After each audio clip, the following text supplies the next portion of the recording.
Classes Kanpur से। आज जो वीडियो है उसमें मैं आपको बताऊंगा मास और वेट के बीच में डिफरेंसेस। ये दोनों टर्म्स जो हैं पिछली क्लासेस में आप लोगों ने पढ़ रखे हैं बहुत अच्छे से, बट चीज़ें रिवाइज जब नहीं होती हैं तो दिमाग से निकलने लगती हैं, और दिमाग से ना निकलें इसलिए हमें फिर से उन्हें रिवाइज करना पड़ता है।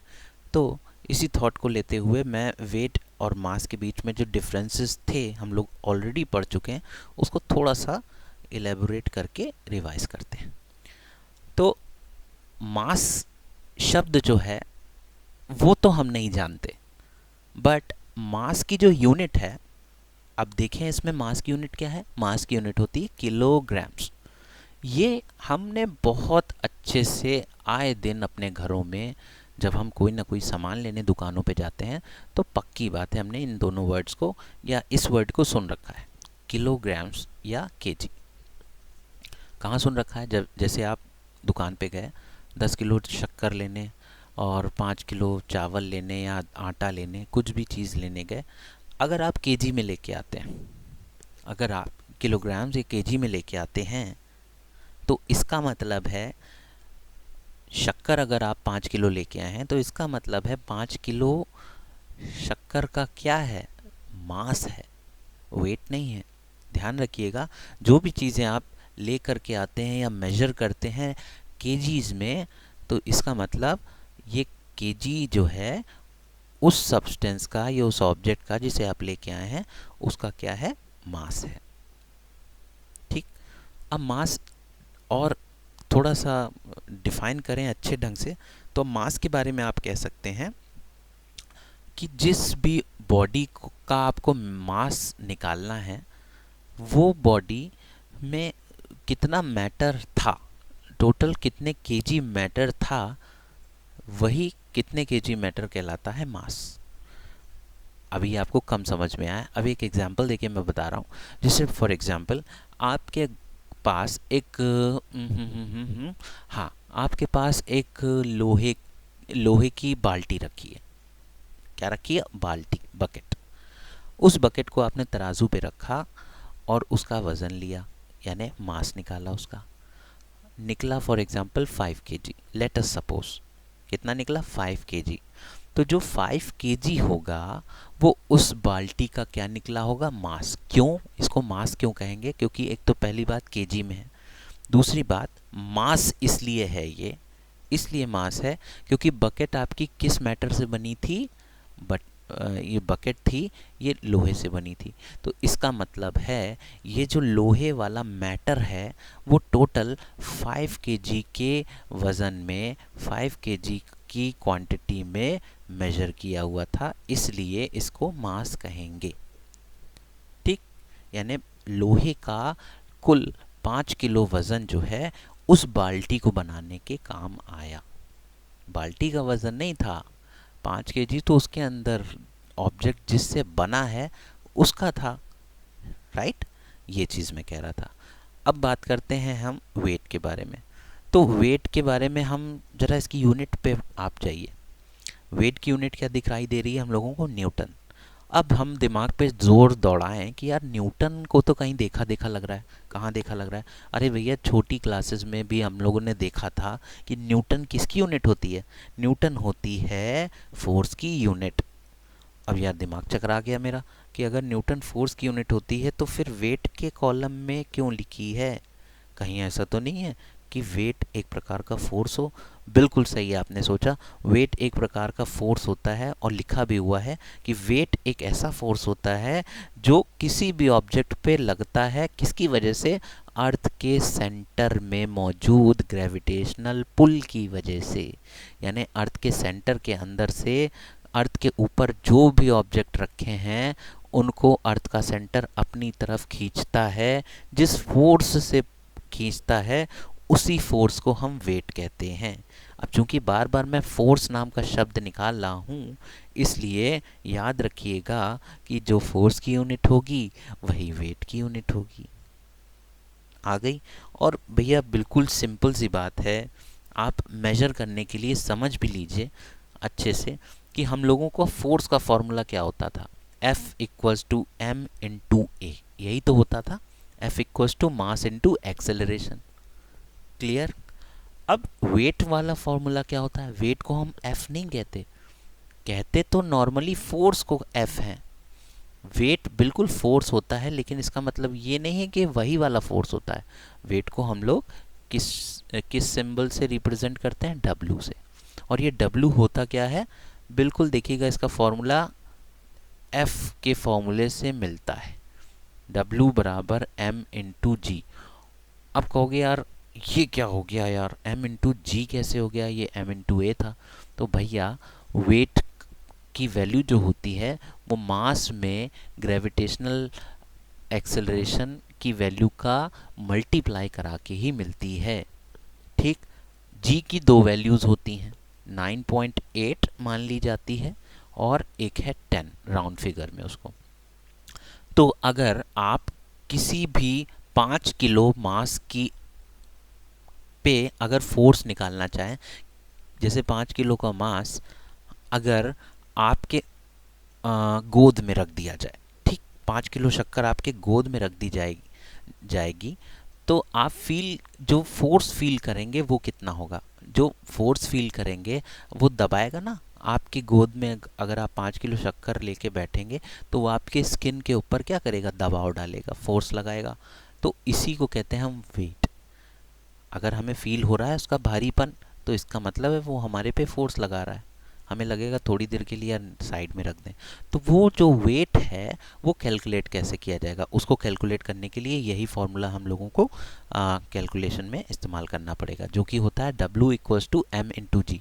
अगर हम एक्चुअली निकालना चाहें कि जो शक्कर हमारे गोद में रखी हुई थी 5 किलो की, वो हम पे कितना फोर्स लगा रही है, तो इसके लिए हम W equals to m into g वाले फॉर्मूले में m की वैल्यू 5 kg रखेंगे और g की वैल्यू कुछ भी रख दें, 9.8 रख दें या 10 रख दें। अगर हम 10 रखते हैं तो 5 इंटू 10 कितना होता है? 5 10 सा 50, यानी कि 50 न्यूटन का फोर्स या वेट वो ऑब्जेक्ट मेरी गोद में लगाएगा।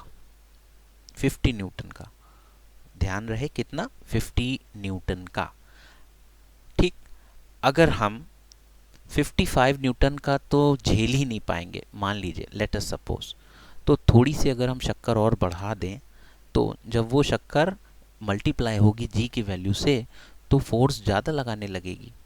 अगर मास बढ़ेगा तो क्या होगा? वेट बढ़ जाएगा। तो मास अपने आप तो बढ़ेगा नहीं, हम ऐड ऑन कर रहे हैं ना एडिशनली, ऐसे करके। आगे बात समझ में आपको? तो अब बात करते हैं कि वेट क्या है और मास क्या होता है। वेट और मास में हम एक बात और समझ लें कि मास जो है वो एक ऐसी फिक्स्ड क्वांटिटी है, कांस्टेंट क्वांटिटी है, जिस पर ऑब्जेक्ट की पोजीशन चेंज करने या सराउंडिंग चेंज करने का कोई फ़र्क नहीं पड़ता। अब आप सोचिए, अगर आप 5 किलो शक्कर लेकर के आप 5 किलो शक्कर लेकर के अगर आप न्यूयॉर्क चले जाएं, तो क्या आपको लगता है कि 5 किलो शक्कर वहाँ पे कम हो जाएगी, 4 kg हो जाएगी या 4.5 हो जाएगी, 4.25 हो जाएगी? बिल्कुल नहीं होगा। सेफली आप ले जा रहे हैं, खाते हुए नहीं जा रहे। ठीक है, ध्यान रखिएगा। तो आपका मास जो है वो कभी चेंज नहीं होगा। मास हमेशा फिक्स्ड क्वांटिटी होती है, कांस्टेंट क्वांटिटी होती है, जिस पे पोजीशन चेंज करने का कोई फ़र्क नहीं पड़ता। ठीक, ये दिमाग में रखिएगा हमेशा के लिए। अब वेट पे क्या पड़ता है कि नहीं? तो भैया वेट पे बिल्कुल पड़ता है, ये पॉइंट भी लिखा हुआ है और मैं आपको बता रहा हूँ कैसे पड़ता है। देखिए, हमें पता है कि खूब बड़ी सी अर्थ है और उसके बीच में खूब बड़ा सा सेंटर है। हम लोग तो चींटी बराबर भी नहीं है, अर्थ के कंपैरिजन में चींटी बराबर भी नहीं है। तो अगर हम देखें कि जब हम अर्थ पे रहते हैं तो अर्थ का सेंटर हमेशा क्या करता है? अपनी तरफ हर ऑब्जेक्ट को खींचता है। ठीक, अगर हम अपनी पोजीशन को चेंज कर लें, जैसे मान लीजिए अभी आप इसको ड्रॉ करके बताते हैं हम आपको यहाँ पे। ठीक है, जैसे मान लीजिए आपने क्या किया, एक ऑब्जेक्ट को यहाँ पे ड्रॉ किया, गोल अर्थ है। ठीक, ये अर्थ आपने बना ली गोल गोल ऐसे करके। अब ये गोल अर्थ है, इसी के अंदर ये सेंटर होगा, ये सेंटर होगा, और यहाँ पे अगर कोई ऑब्जेक्ट है तो ये हमेशा सेंटर इस ऑब्जेक्ट को अपनी तरफ खींचेगा। कहाँ खींचेगा? अपनी तरफ। तो अपनी तरफ के लिए हम ऐसे वाला एरो बना दें, नीचे की तरफ वाला। ठीक, ये नीचे की तरफ अपनी तरफ खींचेगा। ठीक, अगर आपने अपनी पोजीशन चेंज कर ली, यहाँ के बजाय अपनी पोजीशन को यहाँ कहीं कर लिया, यहाँ कहीं कर लिया, तो अब देखिए आपने जब पोजीशन चेंज करी तो अर्थ की जो फोर्स ऑफ अट्रैक्शन था अपनी तरफ खींचने का, जो पुल था, उसमें भी चेंजेस आएगा, क्योंकि आपने पोजीशन चेंज करी है ना। पोजीशन चेंज होने की वजह से यहाँ का मैग्नीट्यूड कुछ और होगा, यहाँ का कुछ और निकला है। ठीक, तो ये ध्यान रखिएगा, जब आप किसी प्लेस को चेंज करते हैं तो जी की वैल्यू चेंज हो सकती है। इसीलिए तो जी की वैल्यू 9.88 भी आई है, और कहीं पे हमने 10 मेजर कर लिया है, तो उसी तरह से 9.7 भी होगी, कहीं 9.85 भी हो सकती है, 9.84 भी हो सकती है। जी की वैल्यू अल्टर कर रही है, चेंज कर रही है। ये क्यों चेंज कर रही है? क्योंकि आप अर्थ में मौजूद तो हैं, लेकिन आप अपनी पोजीशन को जैसे ही चेंज करते हैं तो अर्थ के सेंटर से दूरी आपकी या तो पास में हो जाती है तो दूर हो जाती है। दूरी चेंज होने की वजह से जो उसका पुल है वो भी चेंज हो जाएगा। जब पुल चेंज हो जाएगा तो जी की वैल्यू चेंज हो जाएगी। अब बात करें कि जी की वैल्यू हमारी चेंज होने से वेट पे क्या फ़र्क पड़ता है? भैया बिल्कुल पड़ता है। वेट का फॉर्मूला क्या है? m इंटू जी। अभी आपने शक्कर 5 किलो की शक्कर को अपने गोद में रखा था, उस समय जी की वैल्यू 10 थी। ठीक, हमने मानी थी 10 ना भी होती, अगर मान लीजिए शक्कर 10 किलो होती और जी की वैल्यू 9.8 होती, तो कितना कितना जो है आपके गोद के ऊपर कितना फोर्स लगाती वो 10 केजी की शक्कर? 9.8 को 10 से मल्टीप्लाई कर देंगे, क्योंकि जी की वैल्यू 9.8 है, एम की वैल्यू 10 केजी है, तो 9.8 into 10 is equals to what? 98 newton. अब देखना, गौर से देखना, 98 न्यूटन का फोर्स लगा रही है, शक्कर 10 ही केजी है। ठीक, अब अगर आप किसी दूसरी जगह चले गए, ठीक, आप ये आसपास नहीं, मोहल्ले में, दूर जहाँ जी की वैल्यू चेंज हो रही हो, उस जगह पे जी की वैल्यू चेंज हो रही है। मान लेते हैं कहीं दूसरी जगह हम चले गए, वहाँ पे 85 आ रही है, जी की वैल्यू कितनी आ रही है? 9.85। ठीक, अब जब 9.85 वैल्यू है, लेकिन मास हमारा वही है, हमने शक्कर 10 केजी ली है, और हम ऐसी जगह पहुंच गए जहाँ जी की वैल्यू 9.85 है। तो भाई अगर हम मल्टीप्लाई कराएं 9.85 का किसमें? 10 में, तो हमें वैल्यू क्या निकलेगी? 98.5। जी की वैल्यू जैसे ही चेंज हुई, जगह बदली, तो वही 10 किलो की शक्कर हमारे पे 98.5 न्यूटन का फोर्स लगाने लगी। पहले कितना लगा रही थी? 98 न्यूटन का फोर्स लगा रही थी। ध्यान दीजिएगा, इसलिए कहा जाता है कि वेट हमेशा वेरी करता है जगह जब चेंज होती है तो। ठीक, अब वेट के बारे में हम ये भी कहते हैं कि वेट एक ऐसी क्वांटिटी है, एक ऐसा काइंड ऑफ फोर्स है जो कि हमेशा अर्थ के सेंटर की तरफ लगता है। तो उसकी एक डायरेक्शन है ना, ऊपर खड़ा है लेकिन मुंह कहाँ? नीचे करके अर्थ के सेंटर की तरफ जाना जा रहा है, इसलिए उसकी एक डायरेक्शन है। और मैग्नीट्यूड तो होगा ही, कुछ ना कुछ तो वेट होगा ही न्यूटन में। 5 न्यूटन है, 10 न्यूटन है, और कहाँ की तरफ लग रहा है? हमेशा सेंटर की तरफ लग रहा है। तो जब कोई फिजिकल क्वांटिटी में मैग्नीट्यूड, वो तो होता ही होता है, और मैग्नीट्यूड के साथ अगर डायरेक्शन भी उसमें इन्वॉल्व हो रही है, तो हम ऐसी फिजिकल क्वांटिटी को वेक्टर क्वांटिटी कहते हैं। तो भैया बताओ, वेक्टर क्वांटिटी वेट होगी कि नहीं होगी? ऑब्वियसली होगी, क्योंकि ये हमेशा मैग्नीट्यूड के साथ साथ डाउनवर्ड डायरेक्शन भी दे रही है। जबकि मास में ऐसा नहीं था। मास 5 केजी अगर कुर्सी है वो रखी हुई है, उसका वेट नीचे की तरफ लग रहा है, बट उसके मास पर डायरेक्शन का कोई फ़र्क नहीं पड़ता है। तो चूंकि मास पे डायरेक्शन का कोई फ़र्क नहीं पड़ रहा है, इसलिए मास कौन सी क्वांटिटी हो गई? स्केलर क्वांटिटी, और वो वेक्टर क्वांटिटी। ठीक, अब मास को किससे मेजर करते हैं? बीम बैलेंस से। ये राइट हैंड साइड पे देखिए, आपके ये बीम बैलेंस बना है, इसको कहते हैं तराजू। तब हम कोई सामान अपने घर का लेके आते हैं अगर केजीज़ में, तो हम इसी टाइप के तराजू पर, जो दुकानदार है, ग्रोसरर है, वो इसी तराजू पर आपके सामान को तौलता है। 1 kg लाएँ, 2 kg लाएँ, 10 kg लाएँ, इसी पर रखता है। तो इस तरह के डिवाइस को जो मास मेजर करता है केजी में, क्या कहलाता है? Beam balance. ठीक, एक तरफ इसमें बांट रखते हैं और उसी के इक्विवेलेंट आपकी मेजरिंग क्वांटिटी को रख दिया जाता है। ठीक है। अब वेट के बारे में बात करें। वेट किससे मेजर किया जाता है? वेट को मेजर करने के लिए एक नया डिवाइस आया, स्प्रिंग बैलेंस। स्प्रिंग बैलेंस होता क्या चीज़ है भाई? स्प्रिंग बैलेंस आपने देखा है इस तरह के डिवाइस को। देखिए मैं इसको थोड़ा सा बड़ा करता हूँ। अब ये बताइए, ये आपने देखा है कि नहीं देखा है? बिल्कुल देखा होगा भैया, ये कई जगह इस्तेमाल किया जाता है। इसको दुकानों पे, फूल मंडी में तो बहुत अच्छे से एक एक आदमी जो वहाँ फूल बेच रहा है उसके हाथ में होता है छोटा सा। ये तो बहुत बड़ा लग रहा है, उसके हाथ में छोटा सा होता है। वो हमेशा लिए रहते हैं। जैसे ही आप पॉलीथिन में 1 kg, 2 kg, 3 kg, जैसे ही आप फूल मंडी में जाके फूल लेते हैं, तुरंत वो इसी पे टांग देते हैं। अब ऊपर वाला इतना बड़ा तराजू लेके तो घूमेंगे नहीं, इसलिए वो स्प्रिंग बैलेंस पे टांग देते हैं उसको। अब स्प्रिंग बैलेंस है क्या? स्प्रिंग बैलेंस के बारे में आप ये कह सकते हैं कि ये एक ऐसा डिवाइस है जो कि टोटल बॉडी के ग्रेविटेशनल फोर्स की वजह से होता है। ठीक है। इसके अंदर एक स्प्रिंग लगी होती है, नाम ही इसका स्प्रिंग बैलेंस है। इसके अंदर एक स्प्रिंग लगी होती है और वो स्प्रिंग क्या करती है, जैसे ही आप इसके ऊपर किसी बॉडी को जो है लटकाएंगे तो वो क्या होगा, बॉडी हमेशा ग्रेविटेशनल फोर्स उस पर लगेगा नीचे की तरफ, तो स्प्रिंग जो है उसकी खींचने लगेगी, इलोंगेट होगी। जब स्प्रिंग इलोंगेट होगी तो इलोंगेशन होने की वजह से क्या होगा, क्यों हुआ इलोंगेट, क्यों हुई?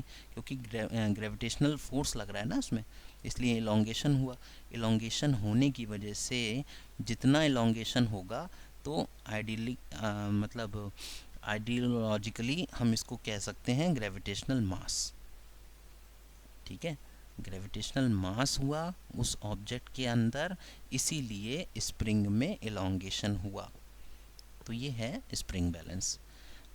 ठीक है, तो इसको अच्छे से समझिएगा आप लोग। और भी चीज़ें हैं इसमें बताने के लिए हैं। मास में एक टर्म आता है इनर्शियल मास। इनर्शियल मास और ग्रेविटेशनल मास। अभी जैसे ग्रेविटेशनल मास के बारे में मैंने आपको बताया कि ग्रेविटेशनल फोर्स लगने लगता है स्प्रिंग में, स्प्रिंग बैलेंस में, और ग्रेविटेशनल मास होता है। इस वजह से उसी को मेजर करने के लिए स्प्रिंग बैलेंस में एलोंगेशन आता है स्प्रिंग में। अब क्या कहते हैं, इनर्शियल मास क्या चीज़ होती है?